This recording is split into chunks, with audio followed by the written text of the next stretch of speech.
Hey guys, it's Matt here with MC Wells Official. Today we are going to be putting the steering box, the new one, on Clifford.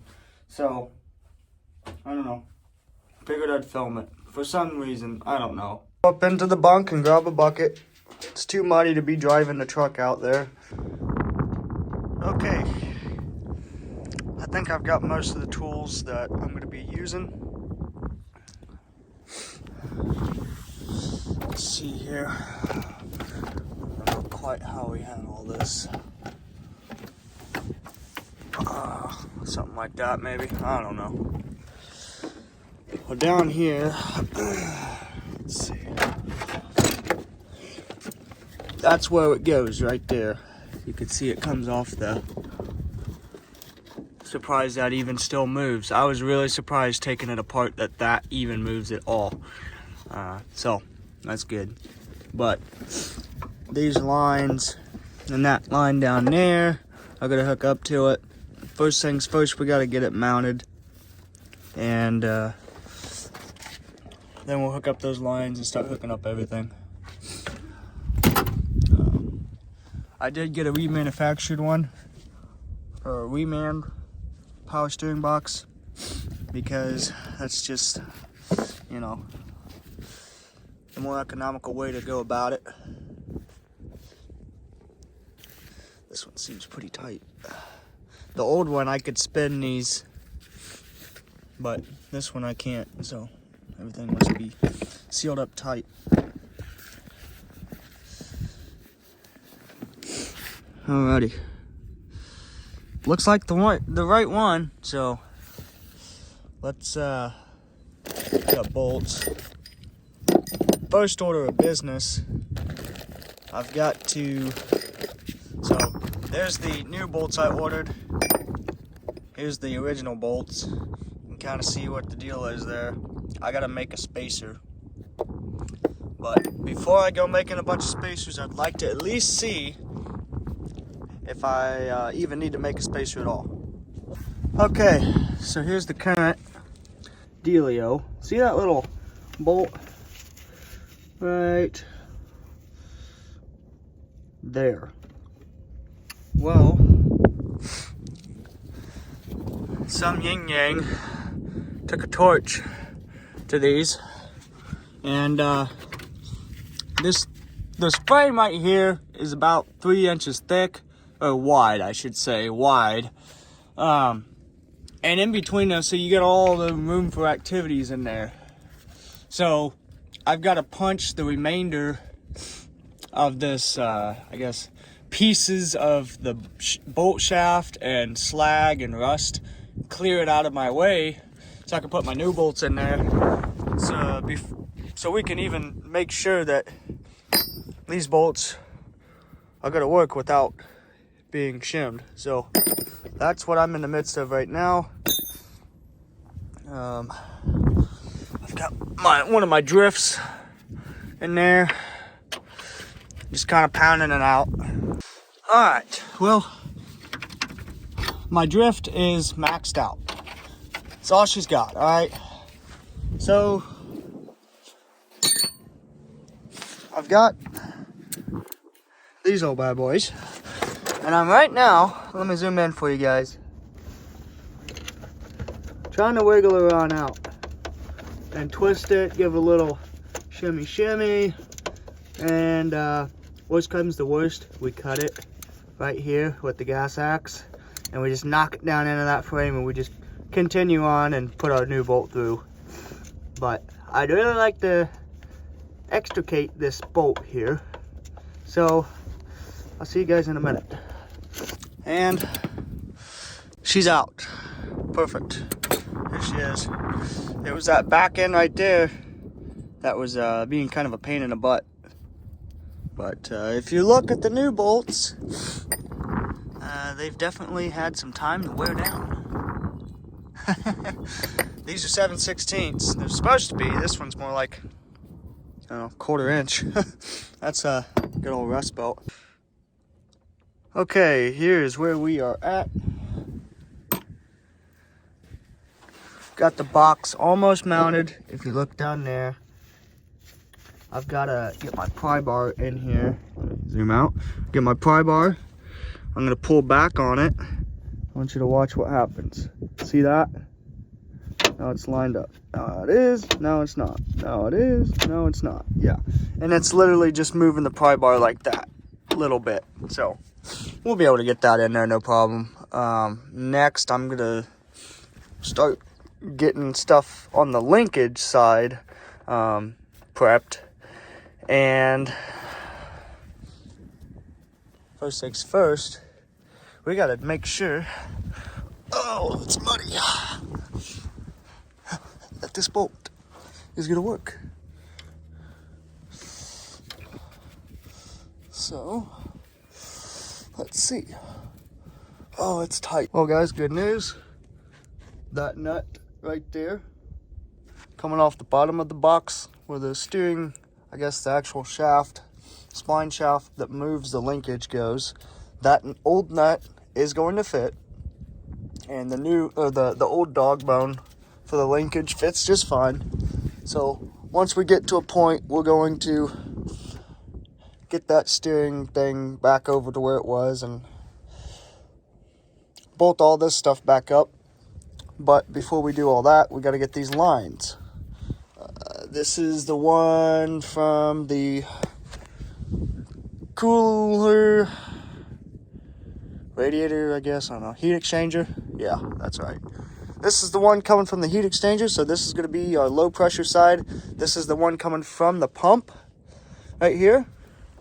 And that's going to be our high pressure side. So, probably should make sure that bolt up there is tight too. But, yes.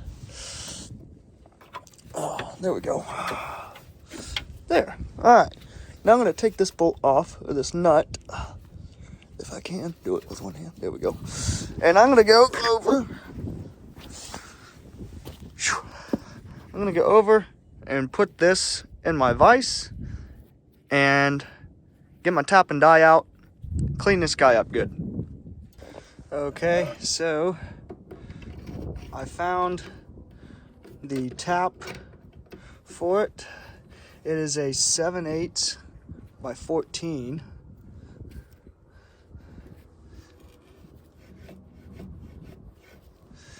We're gonna pop that out real quick. Give her some loving juice. Okay.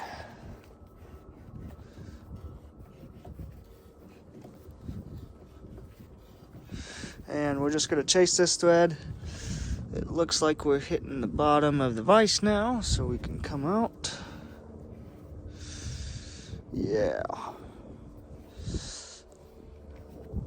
Okay.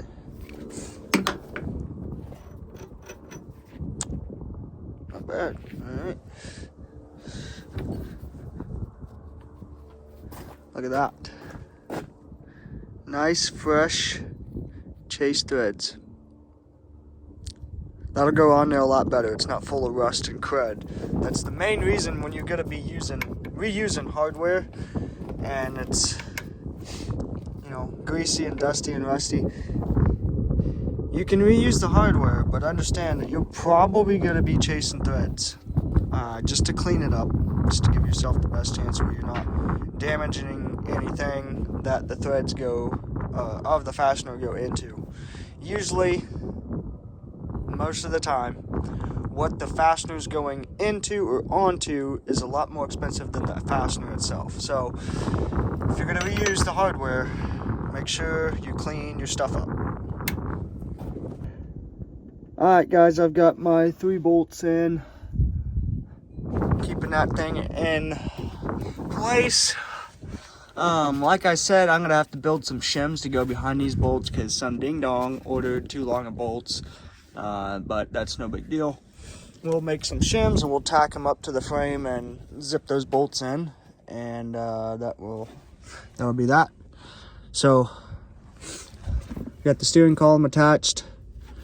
We got this ready and mounted, ready for the shims to go on the bolts for the outside where it attaches to the frame. And then we're gonna start plugging stuff in And yeah, after we start plugging stuff in, we're gonna fill up our reservoir, which is probably empty.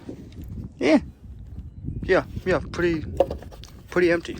So it's all right. I got a couple gallons of it. So we'll probably use a quart or so. I don't know, maybe, depending on, I mean, there was a lot lost in the lines, and there was a bunch in the pump, or the actual hydraulic motor is what this is.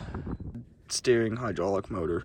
So it's no different than like heavy equipment. So I'm assuming a quart here, probably in between the lines and that hydraulic unit right here, it's probably gonna be another quart. So we're probably gonna use up about 2 quarts, 2.5 quarts total, but we'll see. This is my stopping point for today. I've got to go help a buddy do a job, and yeah, so I'm gonna clean up all my tools and we'll call that a wrap.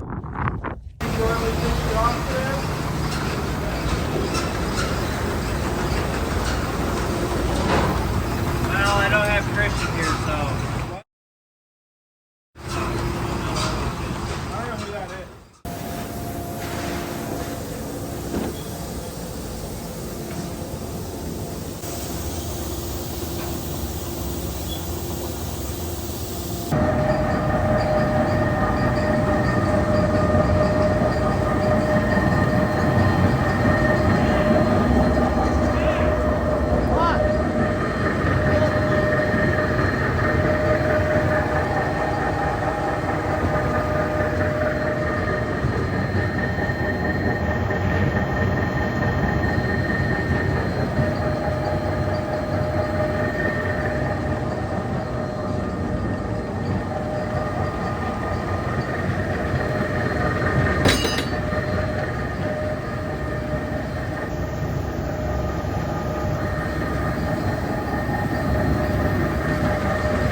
oh, that's gonna be kind of tricky. Tricky. Ah, looper.